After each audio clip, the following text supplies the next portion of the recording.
Capítulo 2.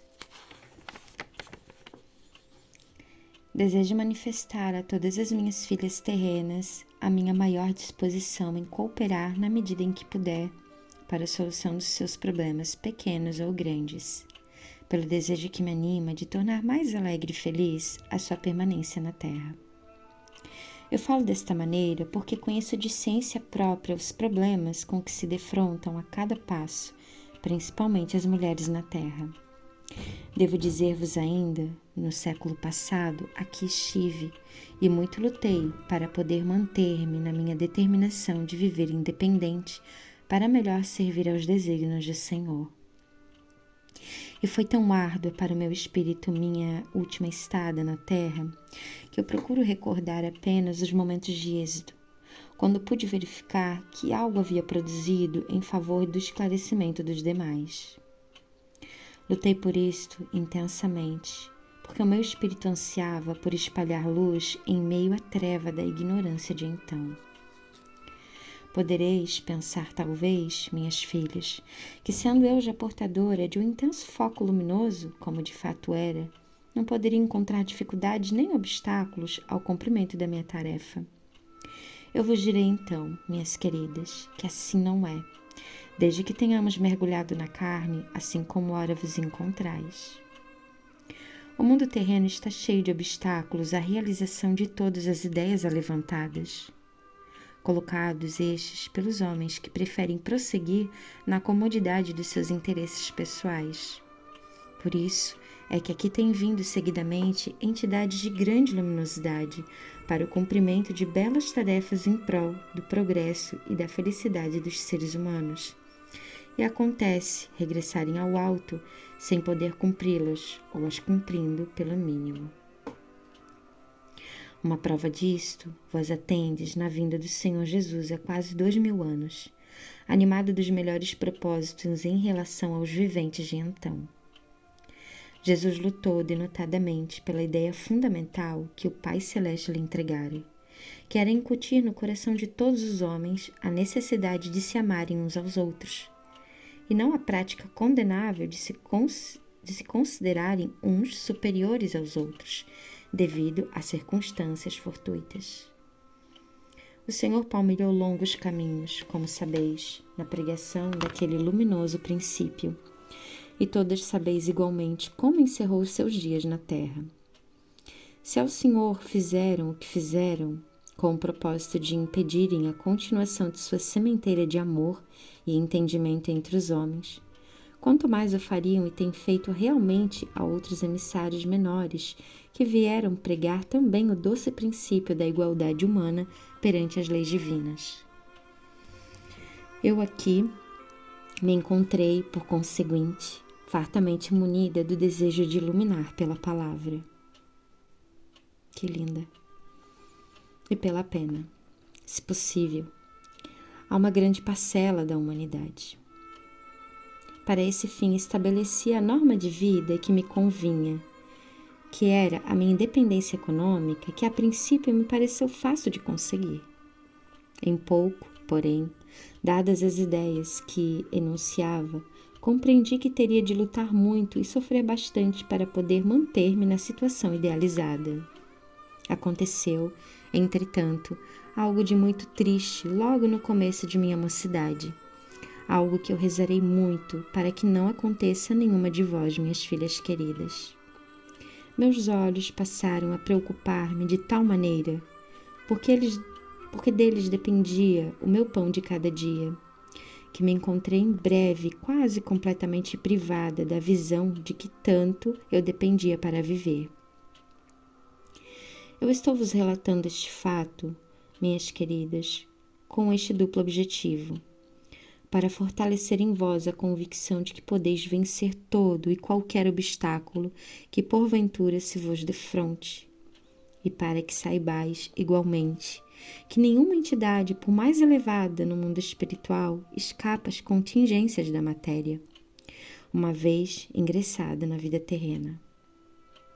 Na triste situação em que então me encontrei, quase totalmente privada da luz dos olhos, eu apenas podia apelar para a misericórdia divina para que me socorresse em sua magnanimidade, a fim de que eu não sucumbisse à míngua naquela situação.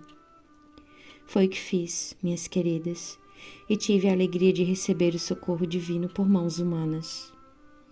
Uma maneira muito comum de a providência divina atender aos filhos encarnados.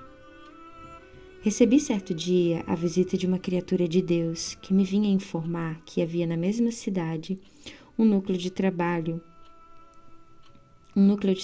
espirituais, onde algumas pessoas quase cegas haviam recuperado a visão. Esse núcleo ficava bastante afastado do local em que eu vivia, e para me locomover até lá eram necessários recursos que me faltavam por me encontrar inteiramente privada de trabalhar. Eu resolvi então o problema transferindo-me para as proximidades desse núcleo para assim poder frequentá-lo. Foi uma resolução inspirada certamente pelo alto, a qual eu muito agradeci na ocasião e ainda hoje recordo reconhecida. Passei então a receber passes na vista, proporcionados por um senhor que para mim era um santo, tal o poder de que dispunha para curar e amenizar situações semelhantes à minha. Com o perpassar dos dias, comecei a sentir melhoras que muito me alegraram e que eu agradecia comovida à providência divina. Com as primeiras melhoras, pareceu-me que já poderia trabalhar para ganhar meu sustento, e tentei. Verifiquei, porém, que a minha visão ainda não resistia ao esforço do trabalho manual. Eu tentei então escrever para a imprensa alguns artigos que me pudessem render o suficiente para me alimentar, e assim fiz. Enviei o primeiro artigo a uma revista de estudos filosóficos da cidade onde morava. E foi com grande alegria que recebi, dias depois, a visita do diretor da revista, com meu artigo publicado, e pedindo-me outros no mesmo sentido. Ele compreendeu desde logo a minha situação e me ofereceu pelos artigos uma quantia bem superior ao que eles podiam valer. Era a ajuda, ainda, da providência divina que chegava uma vez mais pela mão humana. Agradeci, comovida, esta retribuição e passei a considerar-me, nessa ocasião, a criatura mais feliz do mundo. Os meus olhos estavam melhorando sensivelmente com os passos magnéticos do núcleo espiritualista e já me permitiam redigir alguns artigos para me alimentar-me. Isso tudo, minhas queridas, na situação em que então me encontrava, era para mim a felicidade, por me proporcionar a esperança da recuperação total da minha visão, da qual havia certamente de depender a minha alegria de viver. Eu não desejo transportar para este livro a biografia da minha última estada na Terra, por ser outra a finalidade que agora me traz em espírito ao meio terreno. As referências que aqui vos deixo servem para todas ou qualquer de vós que porventura se encontrar momentaneamente em situação menos favorável ou menos feliz. Não perca jamais a esperança de vencer a dificuldade, firmando-se na ideia luminosa do socorro espiritual, que nunca falta àqueles que souberam apelar para essa fonte inesgotável de assistência em todas as circunstâncias.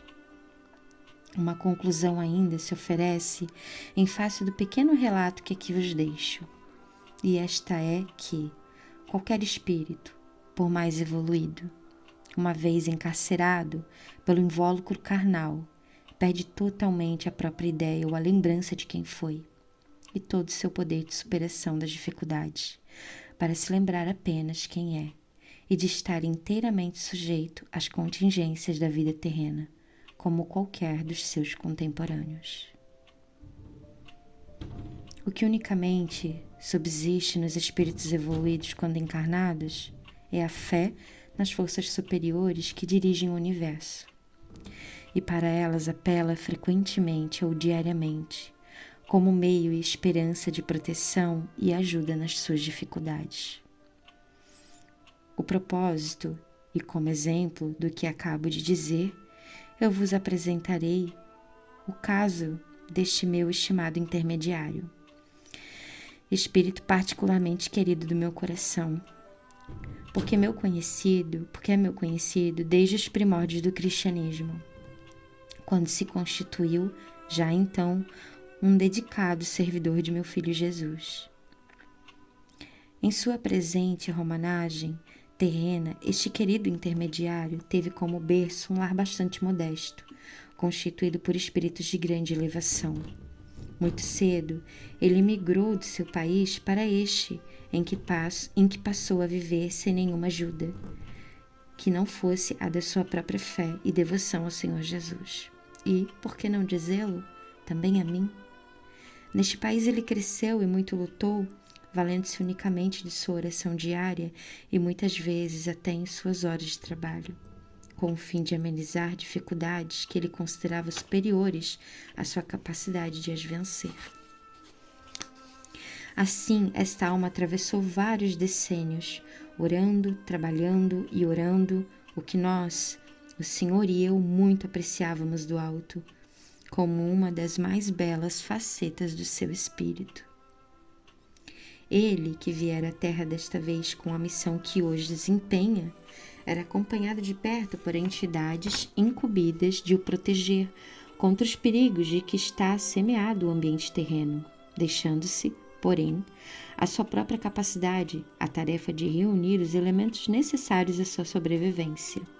Foi, porém, o seu apego à oração em várias horas do dia, mas sobretudo ao deitar, que pôde conservar bem próximos seus protetores, empenhados em contribuir para que esta vida perdurasse para a execução que ora realiza o serviço da grande cruzada de esclarecimento, de que este livro faz parte como o 5º volume.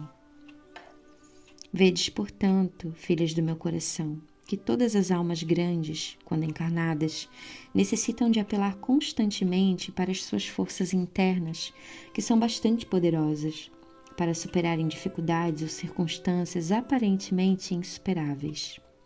Deus, em sua infinita misericórdia, o Senhor Jesus, em sua permanente dedicação ao bem-estar de quantas almas se encontrarem na terra, jamais deixaram, nem deixarão, de atender e socorrer as que souberem utilizar as forças internas, apelando por meio da oração quando se sentirem necessitadas.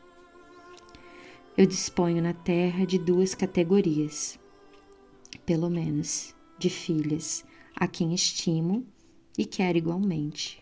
Uma dessas categorias é constituída pelas filhas abastadas, aquelas que ou nasceram em berço de ouro ou foram conduzidas pelas circunstâncias a elevadas situações materiais. A outra categoria é formada pelas filhas mais modestas ou desprovidas de reservas financeiras, vendo-se na necessidade de prover a própria subsistência para viverem dignamente. Eu recebo desta categoria de minhas filhas terrenas o maior volume de pedidos de proteção e ajuda. Tantos e tantos são eles que toda a minha equipe de assessores se movimenta ininterruptamente para atender a todos. E com a graça do Senhor, jamais deixei ou deixarei um desses pedidos sem a devida e pronta atenção. Eu identifico, então, nas filhas que mais se me dirigem as almas mais evoluídas, precisamente porque a circunstância de uma alma se dirigir constantemente às entidades protetoras já a identifica como possuidora de uma dose maior de fé do que aquelas que apenas se lembram de apelar para o alto em seus momentos mais difíceis. As almas que oram constantemente e o fazem munida de sua maior sinceridade, embora atravessem, por vezes, fases mais difíceis, podem alimentar a convicção de serem já possuidoras de um determinado grau evolutivo, que as qualificará em seu regresso ao mundo espiritual na categoria de espíritos superiores, que realmente são. As demais, as filhas que ainda não lembram ou apenas se lembram muito raramente de apelar para a minha ajuda, essas estão desfrutando uma existência bastante tranquila, e eu regozijo-me com isto por não estarem necessitando de nada. Eu amo, porém, estas filhas com o mesmo amor que dedico às demais. Concluindo o presente capítulo, desejo exortar a todas as filhas terrenas para que se firmem mais ainda nos milagres da oração, uma vez que ela foi instituída precisamente para pedir, rogar, suplicar as forças superiores do universo, aquilo de que os filhos encarnados ou não estejam necessitando. Orai, pois, orai muito, orai sempre, filhas e filhos queridos, porque a oração vos confortará, uma vez chegada ao coração do Senhor. Deixo-vos aqui a bênção que o Senhor Jesus vos envia por meu intermédio e a minha própria, que eu vos ofereço de todo o coração.